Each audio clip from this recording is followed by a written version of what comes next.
अब आपको अंतरिक्ष की दुनिया के उस नक्शे के बारे में बताते हैं जहां सिर्फ भारत छाया हुआ है। 28 अप्रैल को डीएनए में हमने आपको बताया था कि कैसे भारत ने स्वदेशी जीपीएस सिस्टम लॉन्च करके नक्शा बनाने के मामले में खुद को आत्मनिर्भर बना लिया है। और आज हम आपको अंतरिक्ष में भारत की एक और कामयाबी के बारे में बताएंगे।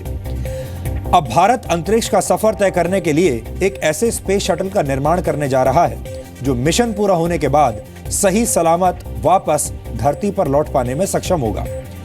आप इसे अंतरिक्ष की दुनिया में भारत की नई एसयूवी भी कह सकते हैं। हालांकि यहाँ एसयूवी का मतलब स्पोर्ट्स यूटिलिटी व्हीकल नहीं, बल्कि भारत का स्पेस यूटिलिटी व्हीकल है। इसरो 23 मई को भारत के पहले स्पेस शटल को लॉन्च करेगा। अगर ये लॉन्च सफल रहता है तो भारत अमेरिका, रूस, फ्रांस और जापान के बाद ऐसा करने वाला 5वां देश बन जाएगा। स्पेस शटल की खास बात यह है कि यह पूरी तरह स्वदेशी तकनीक पर आधारित है और भारत ने इसे बिना किसी दूसरे देश की मदद के तैयार किया है। स्पेस शटल का आकार एक एसयूवी जितना है और इसे इसरो के RLV-TD यानी reusable launch vehicle technology development कार्यक्रम के तहत तैयार किया गया है। इस RLV स्पेस शटल को तैयार करने में 95 करोड़ रुपए का खर्च हुआ। इस स्पेस शटल को श्री हरिकोटा से लॉन्च किया जाएगा और यह अंतरिक्ष में 70 किलोमीटर ऊपर जाने के बाद धरती की तरफ वापस लौटेगा। वापसी में यह यान बंगाल की खाड़ी में गिरकर नष्ट हो जाएगा, लेकिन इससे यह पता चल जाएगा कि यह विमान ध्वनि से 5 गुनी रफ्तार पर धरती के वातावरण में सही सलामत वापस आ सकता है या नहीं।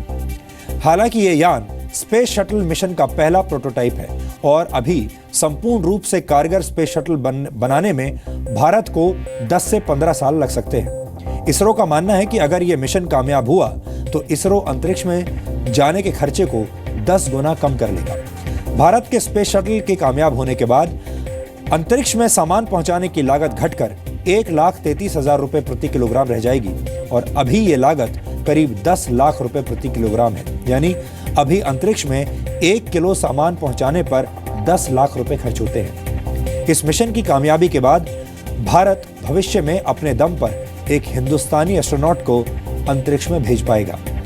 अंतरिक्ष में वापस लौटते वक्त धरती के वातावरण से टकराने पर स्पेस शटल को 5000 से 7000 डिग्री सेल्सियस के तापमान का सामना करना पड़ता है। स्पेस शटल को इस गर्मी से बचाने के लिए सिलिका टाइल्स और कार्बन कोटिंग का इस्तेमाल किया गया है।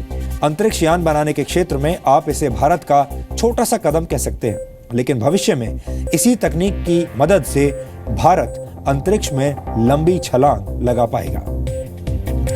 भारत के अंतरिक्ष कार्यक्रम को आप सस्ता, सुलभ और शानदार कह सकते हैं। अगर भविष्य में अंतरिक्ष यात्रा एक कारोबार में बदल जाती है तो भारत शायद सबसे सस्ते स्पेस हॉलिडे पैकेजेस देने वाला देश बन जाएगा। अमेरिका जैसे ताकतवर देशों की प्राइवेट स्पेस कंपनियों को भी लगता है कि वो अंतरिक्ष के क्षेत्र में भारत के सस्ते और लुभावने ऑफर्स का सामना नहीं कर सकती, क्योंकि भारत के अंतरिक्ष वाले प्रोडक्ट्स और सेवाएं बहुत अच्छी और किफायती हैं। भारत में अंतरिक्ष के क्षेत्र में कमर्शियल कामकाज इसरो के तहत काम करने वाली कंपनी एंट्रिक्स कॉर्पोरेशन लिमिटेड संभालती है, जिसकी स्थापना आज से 24 वर्ष पहले 1992 में की गई थी। ये कंपनी अंतर्राष्ट्रीय ग्राहकों को अंतरिक्ष से जुड़ी सेवाएं और प्रोडक्ट्स मुहैया कराती है। इस कंपनी ने वर्ष 2015 में 9 देशों के 28 सैटेलाइट्स को अंतरिक्ष में लॉन्च किया, जिससे इसरो को 420 करोड़ रुपए की कमाई हुई, जबकि 2013 में इसरो की कमाई सिर्फ 49 करोड़ 22 लाख रुपए थी।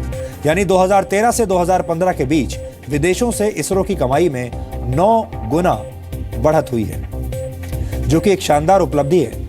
2013 से अब तक सैटेलाइट्स लॉन्च करके इसरो ने 602 करोड़ रुपए कमाए हैं। आप कह सकते हैं कि इसरो छप्पर फाड़कर कमाई कर रहा है और यह पैसा सीधे अंतरिक्ष से गिर रहा है। लेकिन आपको जानकर हैरानी होगी कि भारत में जब अंतरिक्ष कार्यक्रम की शुरुआत हुई थी तब रॉकेट साइकिल पर रखकर और उपग्रह बैलगाड़ी पर रखकर एक जगह से दूसरी जगह पहुंचाए जाते थे। हालांकि पिछले कुछ वर्षों में भारत ने अंतरिक्ष विज्ञान के क्षेत्र में इतनी लंबी लंबी छलांगें लगाई हैं कि अब बड़े बड़े देश अपने अंतरिक्ष कार्यक्रमों में भारत का सहयोग चाहते हैं।